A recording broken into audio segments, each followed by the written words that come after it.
The Honourable Damien O'Connor. Thank you, Mr Speaker. Natural events occur. They occur right through this country, on the East Coast, on the West Coast. We make changes to adapt to or to mitigate against any of the effects of those things. Mr Speaker, on the East Coast we have a major event, and the Minister raised the comparison of what is going on in Christchurch in terms of managing contracts. He said it would be ridiculous to manage and oversee the contracts in Christchurch. I put to him that perhaps if he hadn't handed over the contract to Fletcher's and there was a bit more control on who did what, local people over there would have a fairer go.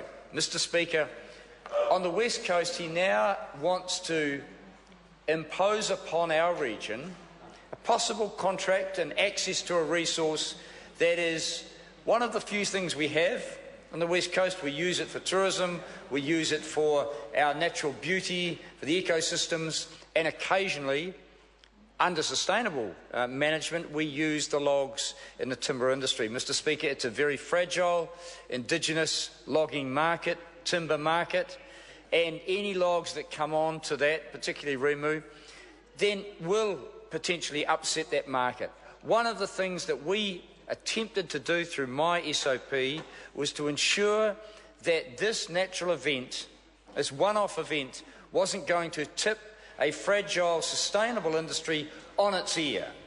Mr Speaker, we also believe that our region deserves to have first go to deliver some job opportunities, not guarantees as the Minister said, but job opportunities for West Coasters, almost 1,000 of whom have lost their well-paid jobs because a government-owned company, Solid Energy, mismanaged by the national government, simply had to get rid of them. Our communities are reeling under that massive job loss, and we do look for opportunities wherever they might be.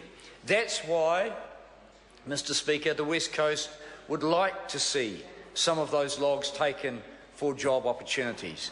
That's why I can understand that it can be done, and I support my local community, as does my colleague Reno Terakatani.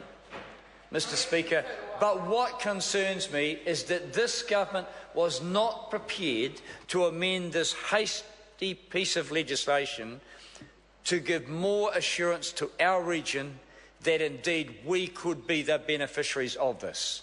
That is what concerns me most, Mr Speaker, and the crocodile tears that come from that side of the House when it comes to regional development, when it comes to areas up and down this country that have been suffering from unemployment, Mr Speaker. The Minister quite clearly explained the government's position. It would be ridiculous to have any kind of intervention or any kind of preference or any kind of advantage for people who live and support those communities. Mr Speaker, that is a flat earth, free market ideology that comes from the national government, not just in this legislation, but indeed across all their areas of governance. Mr Speaker, I will support this legislation. I will be monitoring very closely the process of allocation of the rights to this timber, and I expect that the West Coast community and the West Coast economy should be the first one and the main one to get the benefits from this. If not, this has been a cheap political stunt for the national government and some pathetic attempt to try and get political advantage. Mr Speaker, we're talking about real jobs, real opportunities. It's now up to the government to make them happen. I call Eugenie Sage. Well, I think, Mr Speaker, this bill is certainly an exercise in